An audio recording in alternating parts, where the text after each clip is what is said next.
Happy Self Love Sunday. I am Tarnisha Mosash, your host of Self Love Sundays, which says I am your vision strategist coach who comes every single Sunday so we can talk about all the ways in which you can better your best. And let's talk about something nobody wants to talk about. If you have to beg for it, it's not love. Oh, this is the month of love, and we are well into February with Valentine's Day coming up next week. And I know there are so many feelings and emotions about it. But if you're the one who always reaching out first, if you're the one that's always making excuses for their bad behavior, if you're the one waiting by the phone, hoping that they care about you in the way that you do, and or call you, then listen to me. This video is for you because real love doesn't make you feel invisible. It doesn't make you question your worth. It doesn't make you beg. And if you're tired of feeling unseen, unappreciated, and like you have to prove your value, this is your wake up call. We all need them. Listen, I had to have my own. And so today we're going to flip the script because you're not going to chase anymore. You're going to step into your power. Because the cold hard truth is, I just have to say something real. Like people treat you at the level you accept. And I know sometimes that's hard to believe because we are taught to we were, some of us were raised that, you have to show up for people and always be there and, always stop what you're doing to help someone. But if you keep making excuses for bad behavior, guess what? They'll keep giving it to you. And bad behavior is anything that's not in alignment with the type of relationship that you wanted for yourself. And this is talking about whether it's friendships, partnership, whether it's in business, think of all relationships, right? And if you keep proving your worth to someone, guess what? They'll always make you feel like you're not enough. You'll never be enough. If you always have to prove your worth, you'll never be enough. And if you're scared to lose them, you already lost yourself. I'm going to say that again because I know that's hard to hear. If you're scared to lose them, you've already lost yourself. You know, the moment you realize your time is just as valuable as anyone's else, you'll stop wasting it on people who don't see your worth. The one thing that we don't have control of, the one thing that's always fleeting is time. And I'm telling you, the moment you realize that your time is just as valuable, you'll stop wasting it on someone who doesn't see your worth. And so I want you to ask yourself, right? Will I treat them the way they treat me? If the answer is no, you already know what to do. And let me tell you something about me. I don't tell anybody what to do. What I do is I like to awaken people to what's already inside themselves so that they can see it for themselves, right? And so when I say you already know what to do, you may not know what to do. So here's what I'll say to you. When I say that, if you've already had the shadow of a doubt, the doubts in the back of your mind and the thoughts in the back of your mind that this isn't, in alignment with how I see myself, this isn't in alignment with the life that I've chosen for me, then what you can do, and I'm scared, is you got to have a couple of choices. You can decide if it's a personal relationship, whether you want to go and bring in an outside party and go to therapy. I believe in doing all the things you can do to try to reconcile and help a relationship before leaving it. It's not all about leaving it because I understand there are seasons to relationships and people fall in and out of love. So when I say you know what to do, let me back that up. Just in case you're like, nope, I don't, because if I did, I'll be doing it. Think about therapy, bringing in a neutral third party that is not your friends. Um, also if it's couples therapy, you can go in therapy for yourself and then start to look at why is it that I am accepting the things that I am accepting from others. Meanwhile, I don't feel good about myself. I'm constantly feeling like I have to show up and, do cartwheels and flips and dips and tricks just to have these friendships or to have these people in my life. And meanwhile, I feel empty, right? But I'm going to say this. Let me say, if someone only calls you when they need something, you're not a party, you're a convenience. If someone only calls you when they need something, you're not a priority, you're a convenience. So here's the thing I want you to do, right? I want you to stop responding immediately to people who only reach out to you when it benefits them. So I'm giving you what to do. Okay. Just stop immediately. Give yourself a moment in a second. Ask yourself, you know, Have I done all the things that I need to get done for me today? Have if everything aligned with what, and if it is, and you want to extend a helping hand, so be it. But if you're saying yes when you really want to say no, I need you to stop doing that. I need you to start putting your energy into people who show up for you. And if no one's showing up for you, that's a big sign that you have been consistently giving, giving, giving, and you're not in the right environment, and you have taught people how to treat you. So you have to retrain, in a sense, them how to treat you the way you really desire it. And I mean, real talk, you don't chase people who wouldn't run after you. Like today is the day I need you to see that. This constant chasing, this constant, I'm showing up, I'm getting on plane, trains, and automobiles, but for as soon as you need me, I drop everything. Well, maybe the reason why you're not feeling as fulfilled and not where you want to be is because you consistently do that.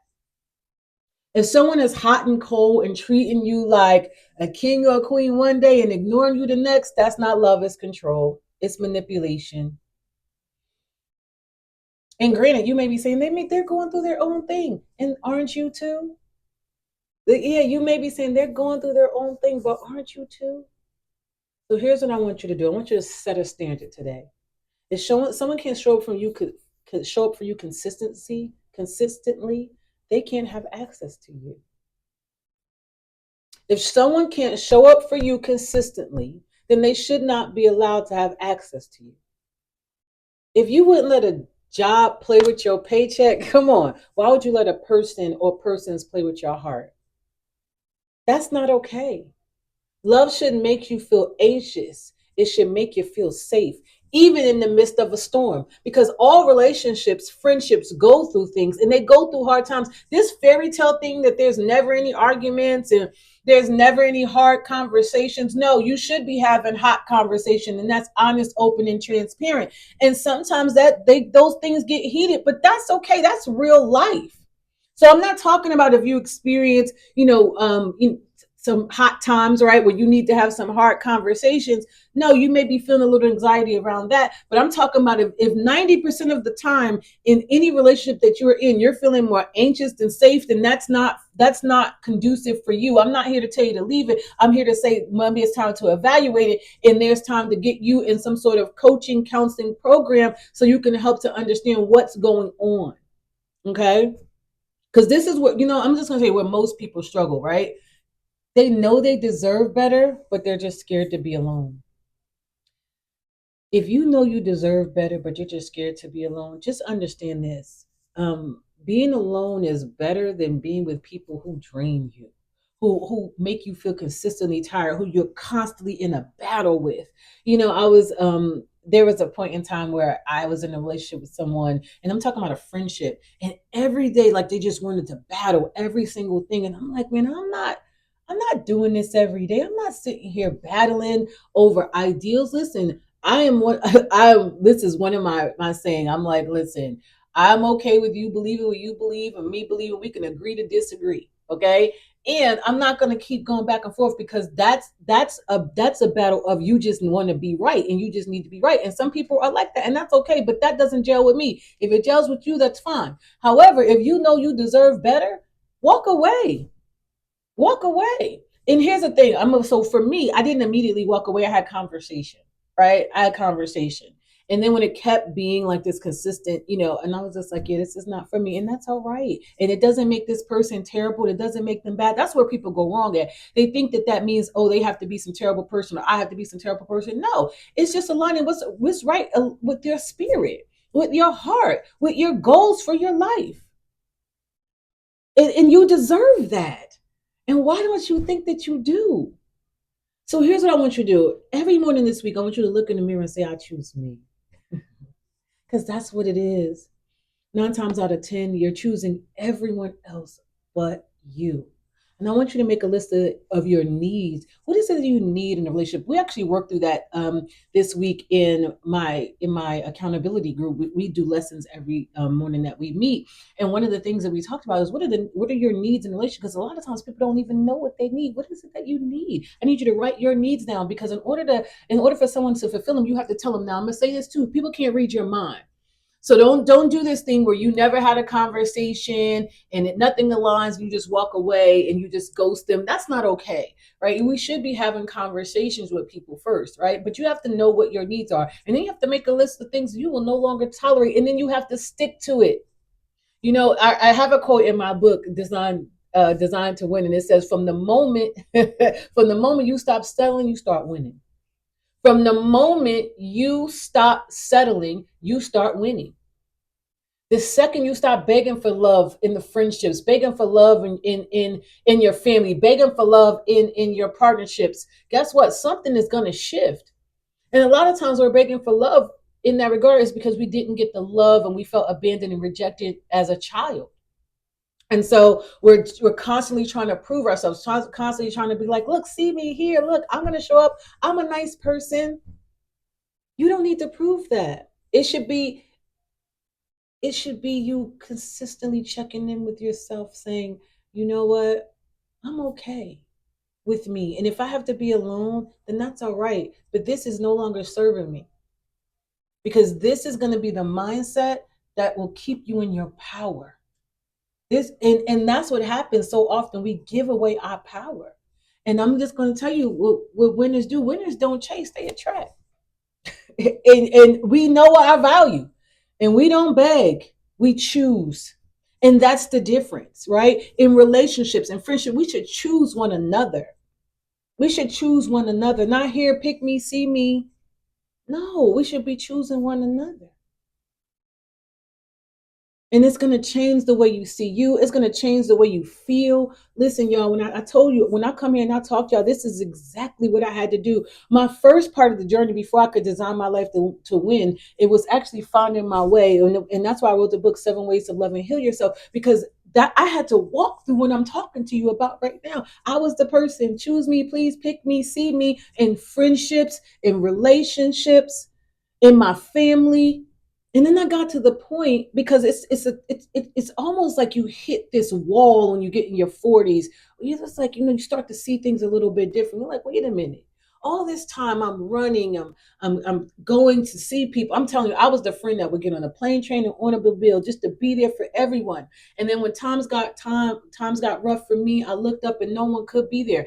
And I had to realize I taught them how to treat me that way, because they never felt the need to show up for me, because I never asked them to. I never talked to them about what I needed. I never talked to them about even what I wanted. It was all, me thinking that I had to do that in order to maintain the friendship, in order to maintain the relationship. And I'm here to tell you that that's not it.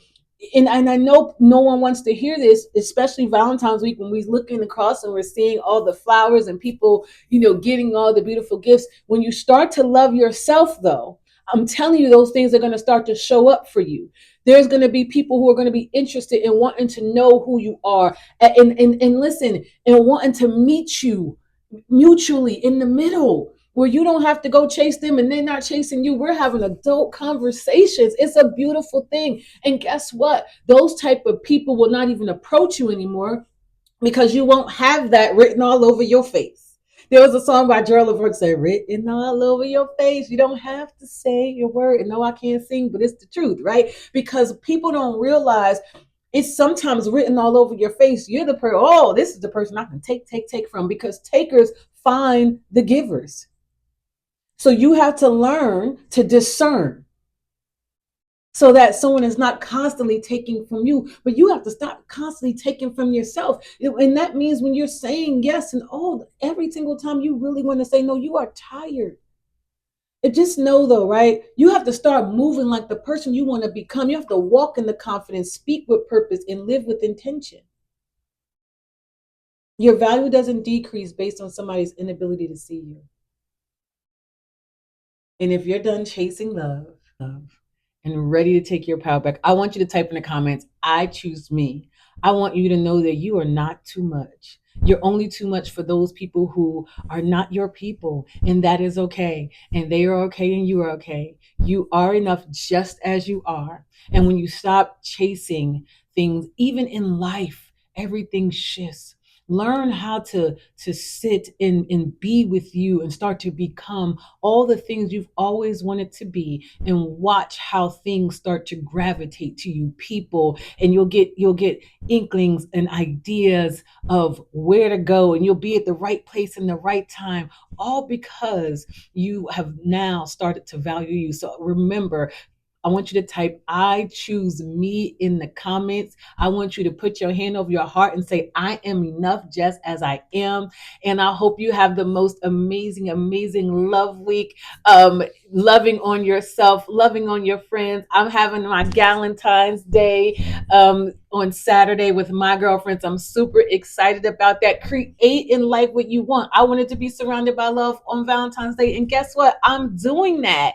And I want you to do the same for you. And please, please, please like, share, subscribe. I told you every week I'm gonna let you guys know I'm looking to grow my YouTube channel this year. And so please share with anyone who needs to hear this message today. I love you so very much. If no one else tells you, come back to this video on Valentine's Day and know that someone here loves you, and that is me. Have an amazing, amazing week. Bye now.